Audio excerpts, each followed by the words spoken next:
اعوذ باللہ من الشیطان اللعین الرجیم بسم اللہ الرحمن الرحیم مومنین تو فیال مدد السلام علیکم۔ خدا نے فرشتوں سے فرمایا انی جاعل فی الارض خلیفہ، کہ زمین میں بے شک خلیفہ مقرر کرنے والا ہوں۔ اس میں اللہ نے لفظ جاعل استعمال کیا کہ جو فاعل کے وزن پر ہوتا ہے۔ فعل، فاعل اور مفعول یہ تینوں الگ حالتیں ہیں، اس سے آپ واقف ہیں۔ اب اگر اللہ کہتا کہ یہ فعل انجام دینے والا ہوں تو اس سے یہ مراد ہوتا کہ خلافت کو مقرر کرنے کا ایک کام ہے اور اللہ صرف اس وقت وہ کام کرنے لگا ہے۔ لیکن اللہ نے کہا کہ میں اس خلافت کا فاعل ہوں، یعنی اس خلافت کے قرار دینے کا جو فعل ہے اس کو انجام دینے والا میں ہی ہوں۔ انی جاعل فی الارض خلیفہ، یجعل اللہ نے استعمال نہیں کیا، اس سے مراد ہوتی کہ اللہ نے یہ فعل قرار دے دیا۔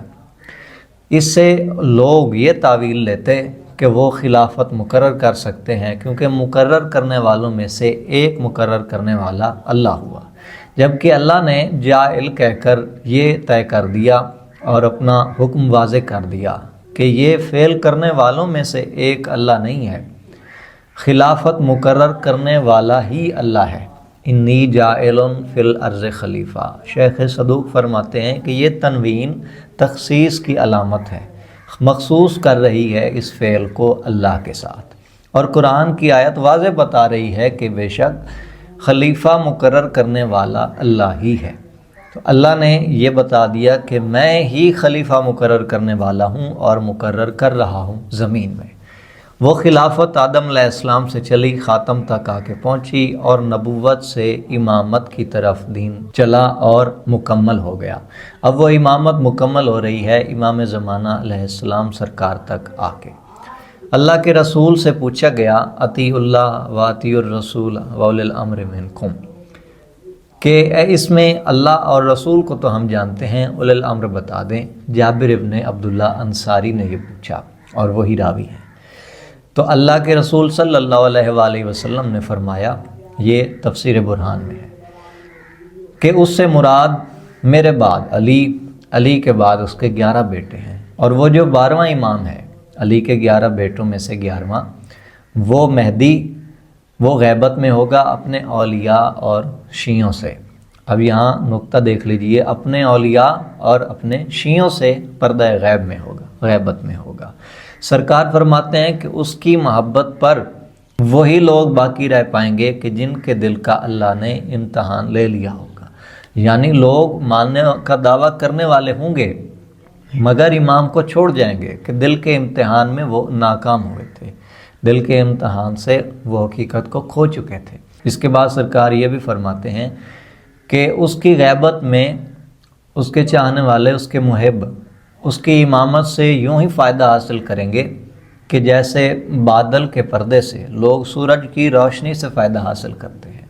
یہاں معلوم ہوا کہ امام ہادی ہیں اور وہ وقت کے حاکم موجود ہیں، اور وہی شیعوں کو فائدہ پہنچاتے ہیں ہر حکمت کے لحاظ سے، ہر امر میں وہی نور ہیں، ان کے بغیر کچھ نہیں رہ سکتا۔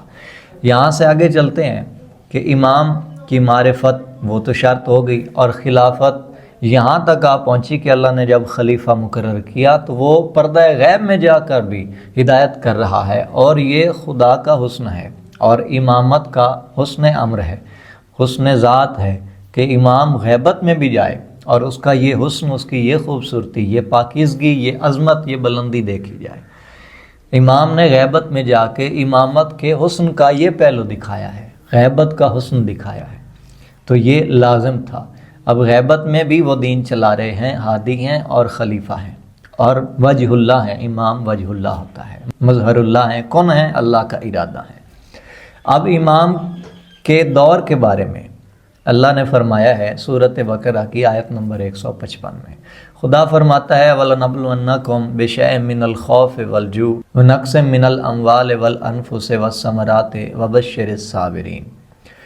امام جعفر صادق علیہ السلام اس آیت کے باب میں فرماتے ہیں، یہ کمال الدین و تمام النعمہ میں شیخ صدوق نے لکھا ہے۔ معصوم امام جعفر صادق علیہ السلام فرماتے ہیں کہ اللہ آزمائے گا ایک قبیلہ، فلاں قبیلہ کے آخری حکمران سے اس مخلوق کو، اسے کہتے ہیں خوف، اور بھوک ہوگی مہنگائی کے سبب، اسے کہتے ہیں جو، یعنی بھوک سے اور اس خوف سے آزمائے گا، اور اموال کا نقص ہوگا، یعنی زمین کھیتی دینا چھوڑ دے گی، اور حادثات سے جانی زیادہ ہوگا، یہ ہے نفس کا نقصان، نقص من الاموال والانفس، انفس یعنی نفس جان کا نقصان، حادثات اور شدت اموات۔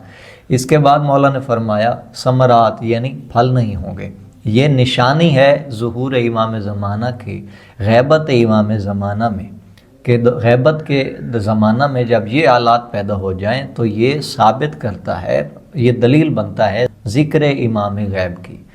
اس کے بعد مولا نے فرمایا کہ صبر کرنے والوں کو بشارت دے دو، تو یہ بشارت ہے کہ وہ آئیں گے اور زمین کو عدل و انصاف سے اسی طرح پر کر دیں گے جس طرح وہ ظلم و جور سے بھر چکی ہوگی۔ یہ ان کے محبوں کے لیے، مخلوق حقہ کے لیے یہ بشارت ہے۔ تو یہ آیت، اس کے بارے میں مولا نے فرمایا کہ یہی تعویل ہے اس آیت کی، جس کے بارے میں خدا فرماتا ہے کہ تعویل قرآن کوئی نہیں جانتا اللہ اور راسخون فی العلم کے علاوہ۔ تو معصوم نے اس آیت کی تعویل فرما دی کہ وہ امام زمانہ علیہ السلام کی ذات، ان کا دور غیب ہے، امام غیب ہیں اس آیت سے مراد۔ اس کے بعد آگے چلتے ہیں کہ 3 باتیں ہم نے دیکھ لیں کہ خلیفۃ اللہ وہ امام زمانہ علیہ السلام، دوسرے نمبر پر پردہ غیب میں فیض پہنچاتے ہیں، ان کی معرفت وہ شیعوں کے لیے، ان کے محبوں کے لیے، ان کے اولیاء کے لیے ہے۔ تیسرے نمبر پر یہ زمانہ یہ گواہی دے گا کہ خلیفۃ اللہ موجود ہے، یعنی مرجع خلق خلیفۃ اللہ، مظہر اللہ، وجہ اللہ، امام برحق اور تکمیل امامت یعنی آخری حجت، یعنی حجت جن پر مکمل ہو رہی ہے، حجت تمام ہو رہی ہے، وہ دلیل ہیں، وہ ان کی ذات بلند ہے، اس سے وہ نشانی ہے، وہ ہیں برحق مرجع۔ اس کے بعد یہ دیکھیے کہ جو امام زمانہ علیہ السلام کے انتظار میں ہے وہ 11 اماموں کی رعایت سے افضل ہے، ان کی رعایت سے افضل ہے۔ امام جعفر صادق علیہ السلام سے پوچھا گیا کہ مولا 11 اماموں کی رعایت وہ عظمت والی ان سے کم کیوں ہے، ان کی فضیلت کم کیوں ہے، یہ 12ویں امام کے ماننے والے افضل کیوں ہیں؟ تو معصوم نے فرمایا کہ 11 کے ماننے والوں نے دیکھا تھا، انہوں نے زیارت کر کے مانا تھا، 12ویں کو وہ دیکھیں گے نہیں، بظاہر ان کی زیارت نہیں کی ہوگی لیکن وہ انہیں مانتے ہوں گے، ان پر ایمان رکھتے ہوں گے، ان کے محب ہوں گے، اس لیے ان کے چاہنے والے وہ افضل ہیں۔ یعنی انتظار وہ حسن ہے امام غیب کا غیبت میں کہ جو ہر عبادت سے بلند ہے، یہ ہے معرفت امام۔ اور امام کا انتظار وہ کسی شے کا انتظار نہیں، وہ نور حق، وہ نور عصمت امام کا انتظار ہے معرفت کے ساتھ، یعنی آنکھوں سے نہیں دل کی آنکھوں سے انتظار ہے، دل کی آنکھوں سے دیکھو تب ان آنکھوں کی حقیقت کا جو انتظار ہے وہ پالو، تو وہ معرفت امام اور ان کا منتظر ہونا ہے کہ جس کے لیے انہیں منتظر کہا جاتا ہے۔ منتظر وہ کہ جس کا انتظار کیا جائے، منتظر ہم انتظار کرنے والے۔ اب انتظار کیا جا رہا ہے، نماز پڑھی جا رہی ہے، تو نماز میں سجدہ وہ مرکزی حیثیت کا حامل ہے۔ اب ایک سجدہ کر رہا ہے، 11 اماموں کا ماننے والا ہے، اس کے سجدے سے 12ویں کا سجدہ، 12ویں کے ماننے والے کا سجدہ افضل ہے، کیونکہ اس کے سجدے میں امام کا انتظار ہے۔ یعنی امام نماز میں نہ ہو تو آپ کی نماز ہی نہیں ہے، آپ کی عبادات میں 12ویں آقا نہ ہوں تو آپ کی کوئی عبادت نہیں ہے۔ امام باقی رکھنے والے ہیں اپنے شیعوں کو، اور ولایت علی پر قائم رہنے والے ہی امام کے ساتھ ثابت قدم رہ پائیں گے۔ مولا کے ظہور میں تعجیل ہو، امام کی زیارت نصیب ہو، امام کے ساتھ وفا نصیب ہو۔ یا علی مدد والسلام۔